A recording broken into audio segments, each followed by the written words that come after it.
Sahanavavatu Sahanau bhunaktu Sahaviryam karavavahai Tejasvinavadhitamastu Ma vidvishavahai Om Shanti Shanti Shanti Om. Good evening, good morning, welcome back. We'll continue the study of chapter 6. We covered up to verse 32 last week. So today we will cover the next 4 verses. Interesting verses. So last week, what we were talking was when somebody reaches the highest possibilities of his life through facilitated by meditation. Remember, it's not taken by the meditation, but facilitated by meditation. The vision he gets is he sees the Atma everywhere. And he sees everything in Atma. That vision of oneness, that is the highest possible state for a human being. So we need to be very clear in what we are talking. We said, first, you need to have a pure mind. You need to have a stable mind. And purity of the mind is achieved through the Karma Yoga. And the stability of the mind is achieved through Upasana Yoga, the meditations. So, Sajatiya Vritti Pravahaha is the definition of meditation. The flow of one type of thought. If you remember, if the object of the meditation is T1, I wanted to keep that T1 for a sufficient period of time. That is what the Upasana Yoga's outcome, the final destination. So it goes through 3 stages, Dharana, Dhyana, and Samadhi. And Krishna in between defined Dhyana, Yato Yato Nischarati, Manaschanchalam Asthiram, Tato Tato Niyamyet. That is the definition. Whenever the mind goes away from that object of meditation, in other words, when that T1 is substituted by T2, T3, T4, bring the mind, be aware of that, and ability to bring the mind back is a good meditation. So when you sit and meditate for 20 minutes, if you're able to bring the mind back 200 times, that is considered as a good meditation practice. That may not be a good state of samadhi, but that's definitely a good meditation practice. That's what we need to understand clearly.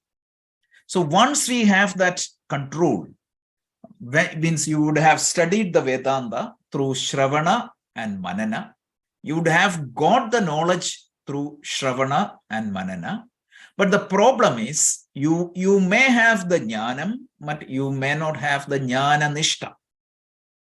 Jnana Nishta means this knowledge is always in my mind. The way I think is determined by this knowledge. The way I act is determined by this knowledge. The way I feel is determined by knowledge. It is not in somewhere else. You need to pick it up, and at that time you are good. And when it goes, no. This governs my operations, my transactions. Think about this. In a dream, For a moment, you realized that, okay, this is a dream. That lucid dream state happened only for a second.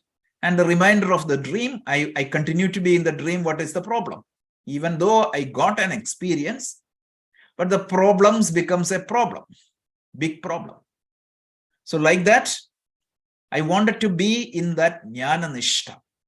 So that which converts the jnana into jnana nishta is nididhyasana, a special form of meditation. And we talked about that a lot. And we said the difference between the upasana and the nididhyasana is, in the upasana, if it is T1, T1, T1, and that T1 could be an external object. But in the case of nididhyasana, it is again T1, T1, T1. But instead of T1 as an external object, I use a special object, which is called Atmakara Vritti, which is the nature of myself. And from where I got that Atmakara Vritti, what exactly was the pramana of the Atmakara Vritti? It is Vedanta. It is only through Vedanta I was able to formulate that Atmakara Vritti. Whereas if it is an image of Shiva, that Vritti, even though it is coming from the mind, that Vritti was registered in the mind through the help of external sense organs. Whereas the means of knowledge becomes pratyaksha there. Whereas for the Atmakara Vritti, it is Vedanta. So this much we talked. Fantastic. So we covered the different topics. We said what are the Bahiranga sadhana, meaning the general practices. We talked about the Antaranga sadhana, the special preparations I need to do for practicing meditation. We talked about the process of meditation, the dhyana sarupam. We talked about the benefits of meditation. These were the topics we discussed so far, from verse 1 to verse 32. Now we go to the last topic.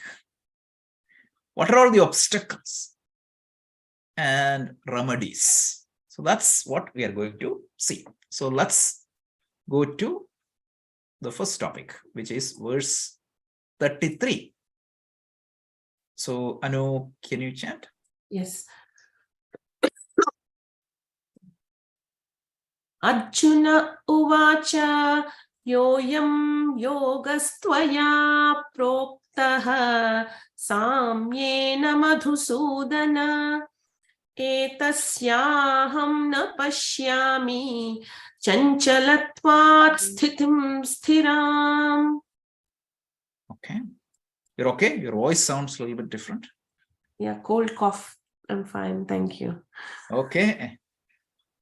Get well soon. Thank you, Rajesh. Thank you. That's nice. Anyway, let's pray that everything will be good. Okay, so let's go to the verse. We think that the meditation is a problem for us. Now listen to these two questions by Arjuna. Verse 33 and verse 34. So let's try to understand this verse. So Arjuna tells, Madhusudana. Arjuna addresses Krishna as Madhusudana. The word Madhusudana is a name we use to call Vishnu or Krishna. The literal meaning of the word is the one who killed the demon called Madhu. Madhu and Kaidhava were two demons, and according to our Purana, Lord Vishnu destroys these demons. But Madhu literally means what? Honey. Right? What is the nature of the honey? Sweet. Sweet. Appears to be sweet, but if you go and touch it, what happens? Sticky. Sticky. That is the problem. The world is like that. It appears to be very sweet, good, but let's say that if a fly goes and try to drink the honey, what happens? Sometimes it may not be able to come out. So the one who destroys that binding attachment is Vishnu. This is how Shankaracharya defines the name in Vishnu Sahasranama. Look at this, how the difference in the meaning. So if you read the stories, it's like killing somebody, but every killing is symbolic. Lord kills people using the weapon Sudarshanam. What does that mean? Good vision.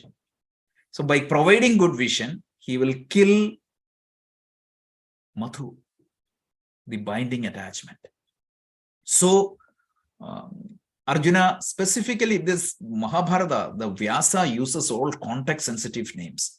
Oh Lord, you are capable of destroying all these binding attachment. To that, Lord, I'm asking the question. What is the question? I am yoga. I am means this. Yoga means in this particular context, the yoga you taught me. What is general meaning of yoga? It's a spiritual practice. In this particular context, what spiritual practice we are focusing? Meditation. So I am yoga, this meditation, right? I am yoga, toya proktaha. So yo yam, yaha, I am yoga. Yaha means universal pronoun, that yoga taught by you.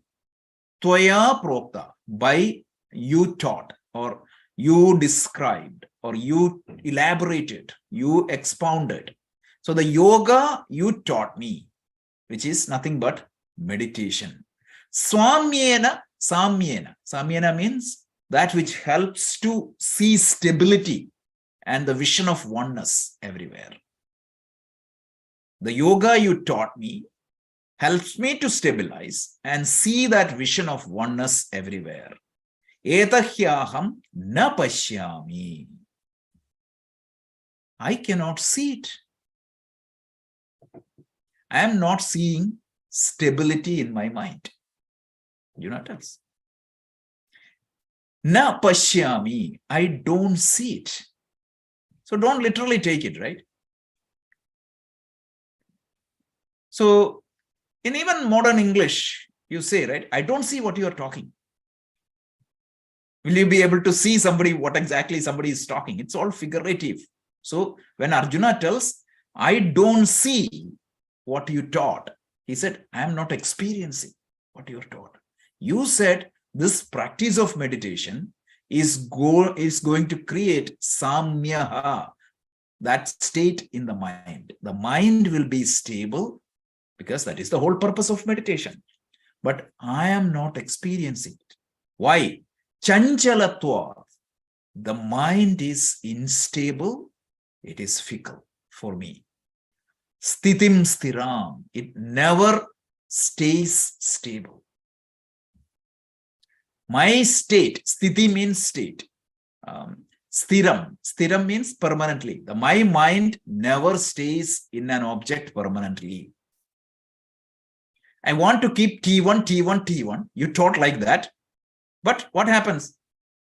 Chanchalatva sthitim stira, right? The mind doesn't stay in T1 at all. I want my mind to stay on T1, but the mind goes to T2, T2, 3, 4. And sometimes I don't even recognize it. So the stability you are talking, you said the meditation is going to give me a stable mind, which is the samana vritti pravaha, that I am not able to see. I am not able to experience, because whenever I try to concentrate, what is going to happen? The mind goes from one state to the other. Now tell me, each one of us, whenever we sit and meditate, I cannot keep my mind stable. If you remove all these fancy words, what exactly is Arjuna saying? I cannot focus. My mind is wandering. My mind, I cannot practice meditation properly. My mind, I do not have any control over my mind. So the word used is chanchalatvat sthitim stiram. The mind is fickle. The mind is not stable. It is not staying in one thought consistently. So this is the 5,000-year-old challenges with meditation. So what is new when you and I say that my mind is not staying? Arjuna is not an ordinary person. He is presented as an extraordinary person in Mahabharata. If he finds it this much difficult, Arnab, you ask me every week, my mind is not staying. What is the wonder? So Rajaji, I was just going to say that it's not just when I'm meditating, it's also when I'm working, when Correct. I'm focusing on a problem. Correct. Not stable. I can't continue with that. Yeah, but even meditating means you're putting conscious attempt. Then also I cannot stay. My mind is stable. The nature of the mind is chanchalatvat sthitim sthiram. This is the good old definition of the state of the mind. And this point I don't have to explain. Everybody experienced it. This is the truth. This is what is Arjuna's question. So a few points to cover here, right? So the first one is, so this verse, right? Arjuna tells what exactly is the challenges in meditation. This is the challenge. The mind cannot be stable. Of course, Krishna is going to give the answer, but I wanted to expand this topic a little bit more. 5 minutes. Mandukya Upanishad has a beautiful karika by Gaudapada Acharya. Gaudapada. You know who is Gaudapada? Gaudapada is Shankaracharya's teacher's teacher. Shankaracharya's teacher's teacher is Gaudapada. Shankaracharya's teacher is Govinda. Well, Govinda Bhagavad Pada, and Govinda Bhagavad Pada's teacher is known as, Gaudapada. So Gaudapada Acharya wrote a karika, a supplementary commentary on Mandukya Upanishad, and he identifies 4 problems as the key challenges for meditation. So let's quickly touch us that. Means out of that, one topic is what is coming here, but just for completeness, let's say understand what exactly are the 4 challenges in meditation. So the first one is called Laya. Laya is the first challenge. Laya means, so Laya, the first challenge. Let's go back. Sorry, I didn't put that in the slide. Okay. So the Laya means each one of us experience it. It's the state of dullness. Like, suppose you want to focus, the mind is not able to focus because the mind is too tired. You get sleep. A lot of people, when they meditate, they get sleep. So that is the first problem. Sleep or dullness. You cannot, the mind is not functioning. So that is topic number 1, challenge number 1. The challenge number 2 is called Vikshepa. Vikshepa means the mind is wandering. Like, it's not that you're sleeping, but your mind goes from thought A, thought B, thought B, thought 3, means thought 3, thought 4, thought 5. This is overactive. So the Laya is when the tamas is dominating the mind. The problem is Laya. When the rajas dominates, it is called Vikshepa. And the third problem or challenges in meditation is called Kashaya. Kashaya means the mind gets into a stunned state. Right? So, like a stunned state. Suppose some news you hear. What happens is, like a sad news you hear. What happens? The mind just gets stunned. So that state is known as Kashaya. Then the fourth state is known as Rasadhyada. Rasadhyada means the meditation gives you some form of happiness. Your mind gets a little bit relaxed. You get some feel-good factor. And then what is going to happen? I don't go further. I just stay in that state. I always want to meditate for what? For that experience. And this will prevent blockage in proceeding further. So laya, which is kind of a sleepy state. Second thing is vikshepa, which is called the fickleness, or the mind moves from one state to the other. Third one is kashaya, like the mind gets stunned because of some news or something like that. And the fourth one is rasadhyata, which is you get carried away by the experiences of the meditation. These are the 4 obstacles. This is a complete list. This is beautifully. This Mandukya Upanishad Karika is known for its meditation practices. A lot of meditation practices are given. For example, the Indraji, that comes from this Mandukya Upanishad Karika. So these are the 4 problems. Now, what is the remedy of each one of these things? The first one, laya, is what? Avoid the causes that takes the mind to the dull state. Lack of sleep deprivation, that is number 1. Look at what Gautamacharya ji. If you don't sleep, like out of over enthusiasm, I get up at 1 o'clock and start meditating. The laya can happen. Then he said overeating. Sometimes when you overeat, you feel sleepy. So these are the things you need to avoid.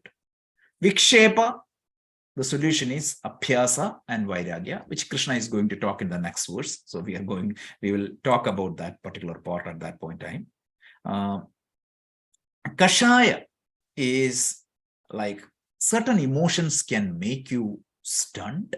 So what you have to do is a self-observation constantly. Like once you experience kashaya, look at for a pattern that keeps you there and try to address that offline through.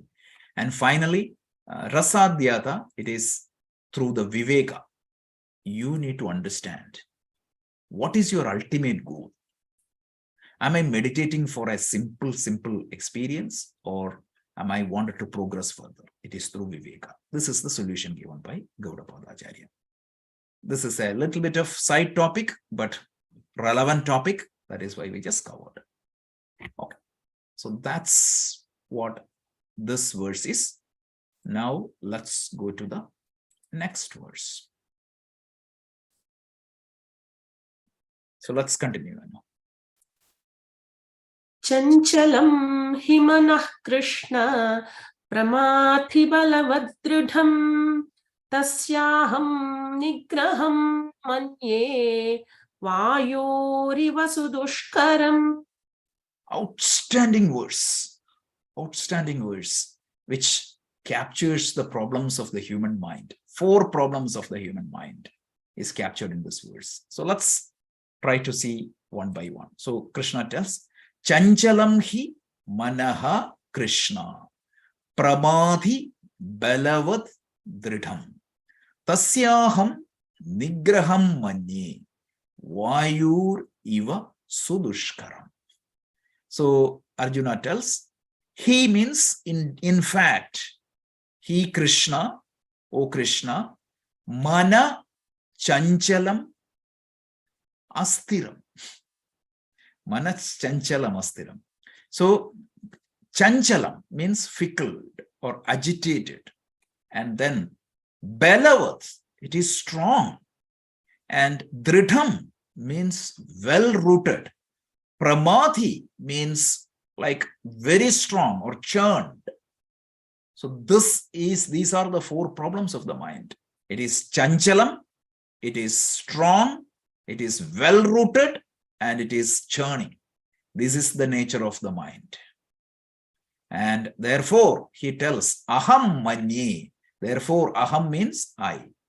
Tasmat, therefore, I think. Manye means think. Tasya means it, that. Sudushkaram, it is impossible. What? Nigraham. Nigraham means control. Tasyaham nigraham manye. I think it is impossible to control the mind. Vayoriva, like wind. He tells, my mind, O Krishna, is like a wind. What is the nature of the wind? Sometimes it is quiet, but most of the time what happens? It's moving. Which direction the wind is moving? God knows. Suppose you want to go to east, the wind may goes to west. So occasionally it is quiet, but where exactly the mind goes, I have no control. So Arjuna comes up with a brilliant simile that my mind is like wind. Occasionally it gets quiet, but most of the times it wanders. So I consider tasyaham, therefore, tasya means the mind. Tasyaham nigraham manye. I think it is sudushkaram. It is almost impossible. It is very difficult. It is very hard. Dushkritam, sudushkritam means specially difficult. It is not at all, it is almost impossible. Tasya aham manye. Therefore, nigraham. Nigraham means control here. So, I think it is almost impossible to control my mind, which is like a wind. Sometimes you get this, what you call the churning wind. Sometimes you get the different types of wind. But where exactly the wind goes, I don't know.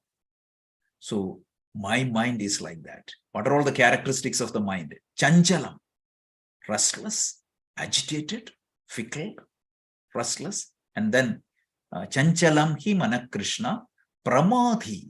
Pramadhi means it is turbulent or churning, like it just churns. When the mind churns, what happens? Shankaracharya tells, it churns the sense organs, it churns your speech, and it affects your body, it affects your sense organs. Imagine when somebody is going through that type of mental state. Absolutely, there is what he speak, what he talk, what he feels, absolutely no control. And then Baladi, strong. You think that, yes, this particular thought is very simple to move, but it is very strong. And it is deep-rooted. You cannot easily pull that thought away. Even if you put effort, it is not easy to lift it up because it is strongly rooted, deep-rooted. So the mind is restless, it is churning, it is like strong, it is deep-rooted. These are the four characteristics of the mind. And therefore, it is impossible to control the mind. My mind is like a wind. So, chanchalam. These are the four characteristics of the mind. Chanchalam, fickle, right? So, changing all the time, unsteady. These are the different meanings. Then pramadhi, turbulent. It affects the sense organs and the body. It churns the mind. That is the second thing, pramadhi. Pramadhi. Then, so the word pramadhi means it comes from the word madhana. You heard, right? The palari madhana and all it churns. That's it. And then belavad. Belavad means it is strong. It is not easy to control. Dridham. It's deep-rooted.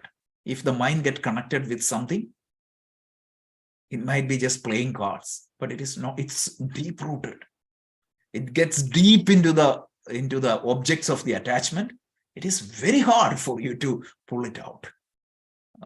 Outstanding definition. You can see the same definition in the Emotional Intelligence book by Daniel Goleman. These characteristics. That powerful it is. So look at the clarity of the Gita, right? It's that beautiful. It goes into that level of detail. So we already talked about the 4 obstacles of meditation. It is Laya, Vikshepa, Kashaya, and Rasavada. These were the 4 topics we talked. So this is what Arjuna's question. So if I paraphrase Arjuna's questions, theoretically, whatever you said is fantastic. I agree. But practically, it's almost impossible to keep the mind under control. This is not Arjuna's problem. This is everybody's problem. So if a spiritual teacher say that these problems doesn't exist, he is wrong. Correct? So first of all, you have to acknowledge the problem and then address that. Now let's listen to Krishna's answer.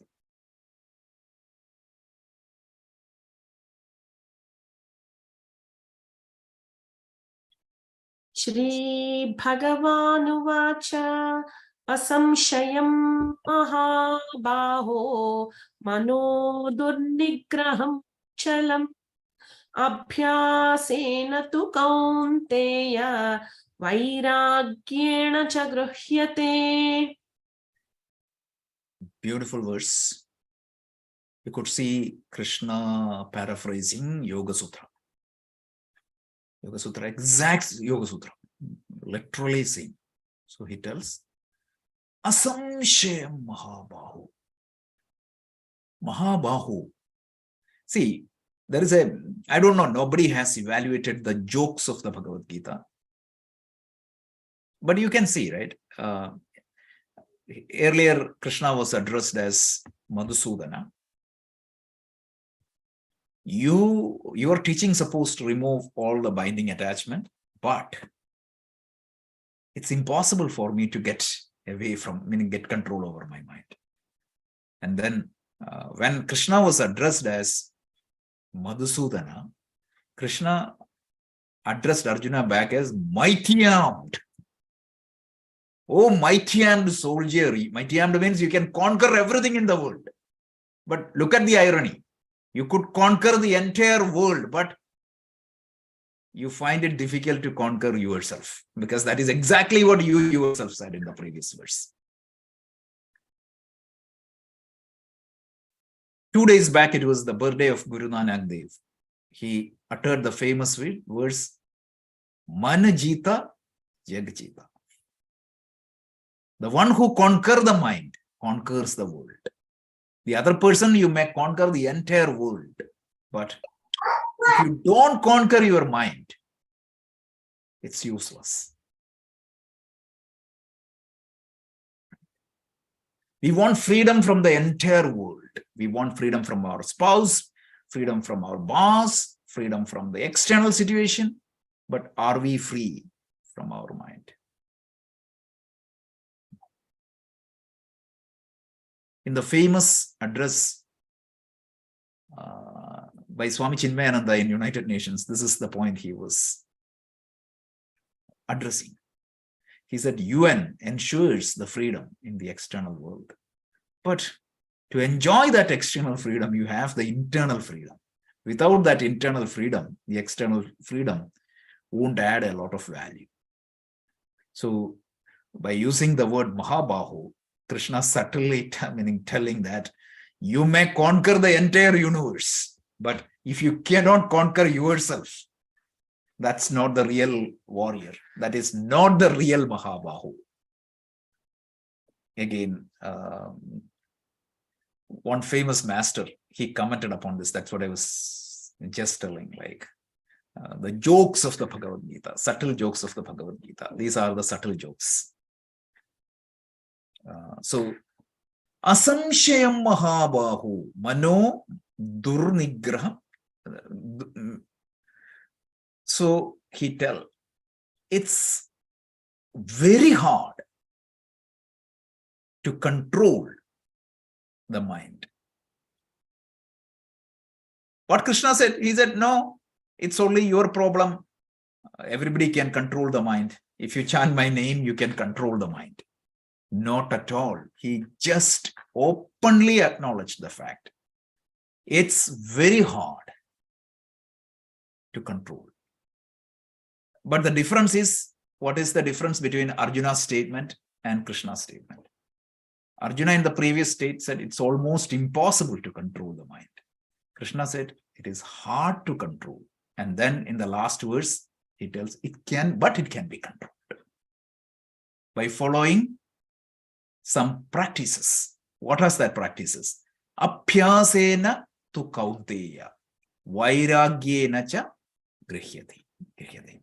So this mind, which is certainly very difficult to control, but that doesn't mean that it is impossible to control the mind. The mind can be controlled by the practice of abhyasa and vairagya. If you do this, the mind can be controlled. So in the Patanjali Yoga Sutra, abhyasa vairagyabhyam tan nirodhaha. This is the words of Patanjali. Exact same thing. Abhyasa vairagya. The same method is there in the Gautapada Karika of the Mandukya Upanishad. Abhyasa vairagya. So this is common in our scriptures.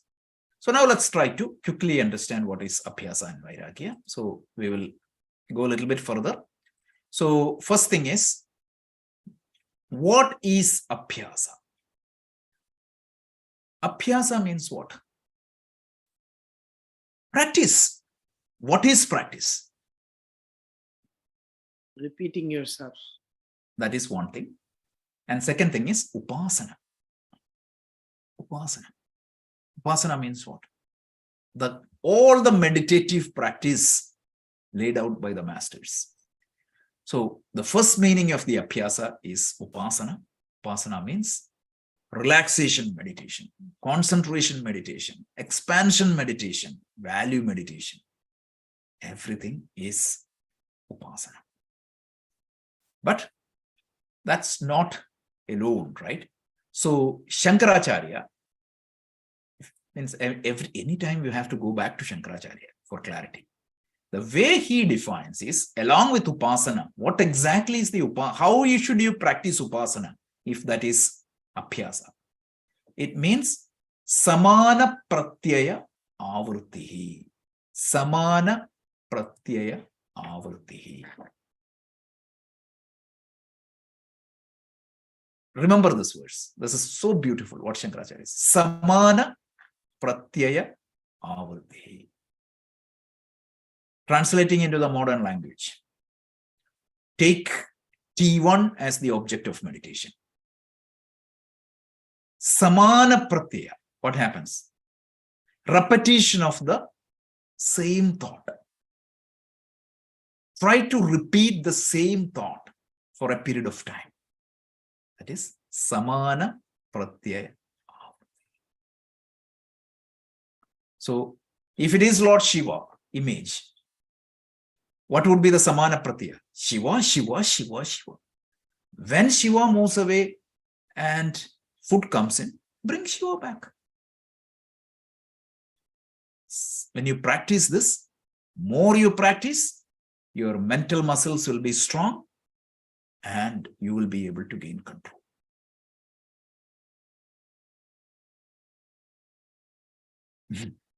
Very simple. The other day, somebody was talking to me and they said, like, I cannot meditate. So I was asking, how much time you are meditating? No, I didn't try much. I tried once. I cannot meditate. I was asking a counter question. I don't know swimming. So I just went to swimming pool one day. And then if I complain that I cannot swim, is that fair? Will you say that? Will you complain just by getting into the pool first time and finding out that I cannot swim? If I get up and say that I cannot swim, can you expect to swim first attempt? Not at all. Some people may do a little bit, but majority of the people cannot. Like that, some people can meditate a little bit, but don't expect that. So without putting this abhyasa, the practice, You want to play tennis. First time you are going to the court. You want to hit everything on the court itself. That itself is a challenge.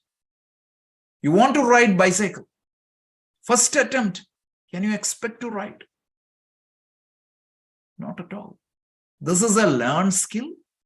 And there is no point in complaining that I cannot meditate. Meditation is difficult without doing this abhyasa. Right? Samana pratyaya avritti. Without doing that multiple times, there is no point in complaining. And 95% of the people who are complaining, they have never tried it, or at least never attempted it for a consistent period of time. So this is what is abhyasa. Second thing, Shankaracharya's commentary, he makes a beautiful observation. Don't you think you have the ability to focus? I love movies. So when I go to a good movie, don't you need to teach me meditation to get absorbed in that movie? Most of the people get samadhi there. That is samadhi. Really speaking, that is samadhi. Samadhi is what? Definition of samadhi is what? Get absorbed. That's it. So we are adding fancy meaning to these words. That's all. It get confused. So I get movie samadhi easily. Why? I see some value in that and I like that. The problem with meditation is I don't see that much value. I don't like it. I'm trying to force it. So when you are not meditating, think about the benefits of the meditation, what exactly it can bring to your life, how it can progress, and try to create some value before you go to meditation. Shankara's tip. Examples are modern. At that time, there was no movie or anything like that. But this is the essence of what he said. So, abhyasa means you have to consistently practice for a sufficient period of time, diligently. Patanjali tells what? Dirghakala nairantarika satbhava sevita. Dirghakala nairantarika. Two terms he uses, Patanjali, in abhyasa. One is for long time. But it's not, I practice today and after 10 weeks, I practice. No. Every day, regularly. If you go to gym for workout, if you go and take one weight, and then next year I go and take another weight, how much progress I will get?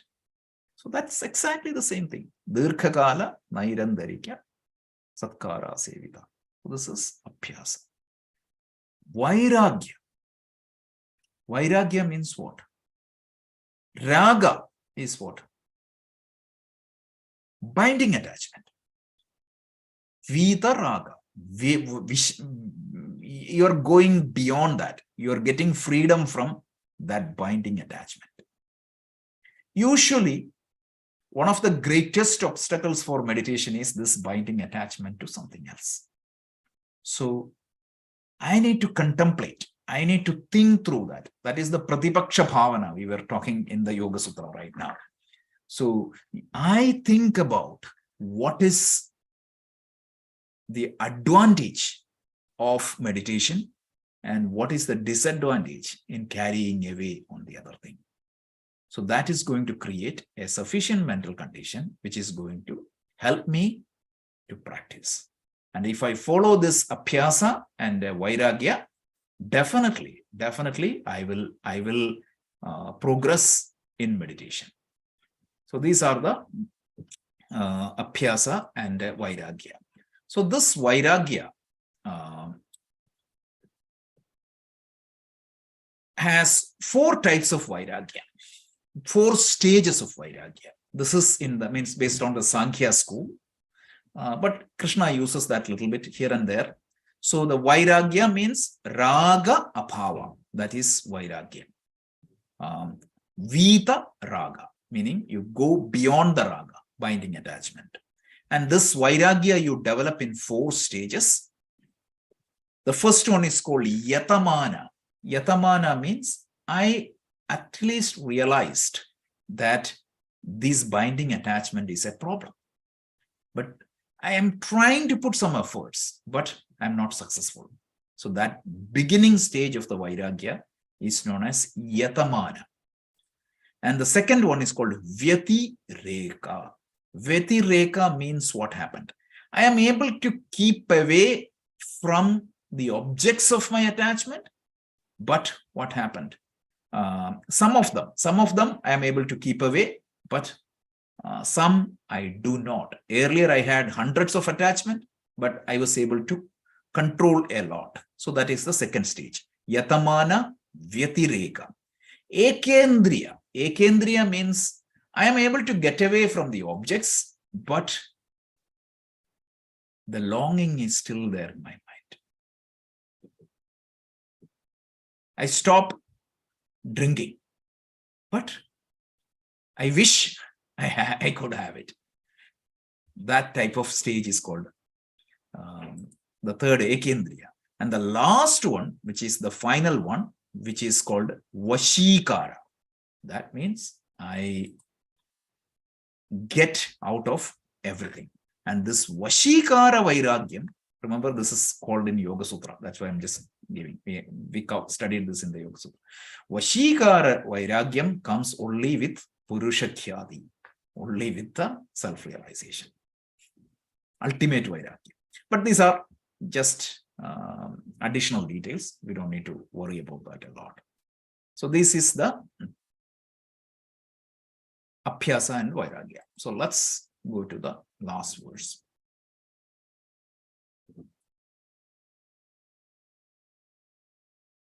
Asamyatatmana yogaha dushprapa iti me matihi vashyatmana tu yatata shakyo vaptumupayataha. Again, beautiful verse. Krishna tells, Asamyat Atmana. Samyat means complete control. Atmana means, Atma here means mind. So the one who has complete control, not complete control, the word A is there. So A negates it. So the one who do not have complete control of the mind. See, this is the problem, you can say, of Sanskrit. Double negatives. Samyat Atmana, meaning the one who has complete control over the mind. Samyat Atmana, the one who do not have control over the mind or the uncontrolled mind. In English, this is not a good usage, double negative, but in Sanskrit, it is very common. So Asamya Atmana Yogau. Yoga means in meditation. With this uncontrolled mind, meditation is what? It is difficult to follow the meditation. Krishna tells it is dushprapya iti. The meditation is hard to achieve. You cannot progress in meditation with an uncontrolled mind. So that is why the Abhyasa and Vairagya is very important. With Abhyasa and Vairagya, you will be able to control the mind. And without control of the mind, meditation is not easy. Iti me matihi. That is my opinion. Krishna said, if you cannot progress in meditation, that means you do not have control over the mind. And if you do not have control over the mind, you need to practice this Abhyasa and Vairagya. Abhyasa means you have to practice Upasana. You have to practice the Pratipaksha Bhavana, you have to practice Vairagya, and you have to practice what? Samana Pratyaya Avruti, multiple times. Dirghakala Nairandarika Sevita, for a long time, daily, regularly. And then he tells, so it is my opinion, you cannot progress in meditation without controlling the mind. Vashyatmanatu yayata shakyo vaptum upayade. So he tells, avaptyam shakyam, meditation is possible. For whom? Vashyatma, the one who has control over the mind. Yayata, so by that, upaya here, abhyasa and vairagya.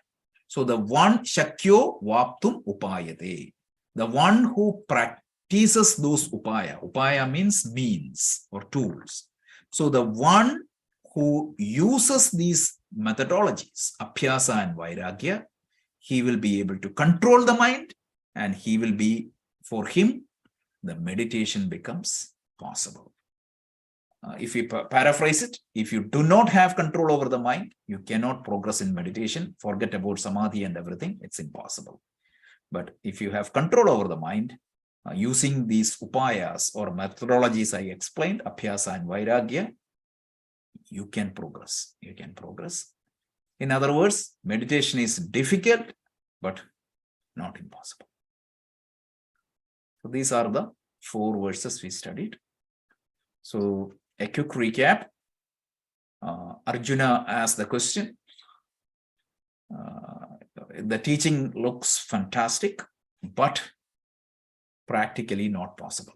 I think it is impossible to practice this meditation because my mind has problem. So 4 types of problem he enumerated. It is fickle, it is churning, it is powerful, it is deep-rooted. Therefore, it is impossible to control that mind and progress in the meditation. Krishna replied, yes, it is very difficult to control the mind, but it is not impossible to control the mind. With the practice of abhyasa and vairagya, you can control the mind. The one who do not have control of the mind, for him, it is very difficult to advance in the meditation. And the one who has gained control over the mind, the meditation will progress nicely. Abhyasa, 2 things we said. One is the practice of upasana, so all forms of meditation. And second thing is how, like the beautiful definition of Shankaracharya is beautiful. Samana pratyaya pravaha. So that's brilliant. Pratyaya avriti. Samana pratyaya avriti. Samana pratyaya pravaha is Patanjali. Both are same. This is avriti, the other one is pravaha. Yoga Sutra commentary, you will see Samana pratyaya pravaha. Here in Bhagavad Gita, you see Samana pratyaya avriti. That's all the differences. Okay, so that's what it is. So we will do the closing prayer, and then we can go to the Q&A. Anu or Bhunaji, whoever is there, I didn't see Bhunaji. Usually chants. Okay, so Namaste. yeah, Bhunaji, can you do the closing prayer? Thank you. Yes, yes. Om Purnamadah Purnamidam Purnat Purnamudachyate Purnasya Purnamadaya Purnamevavasishyate. Om Shantis Shantis Shantihi. Harihi Om. Shri Gurubhyo Namaha. Harihi Om.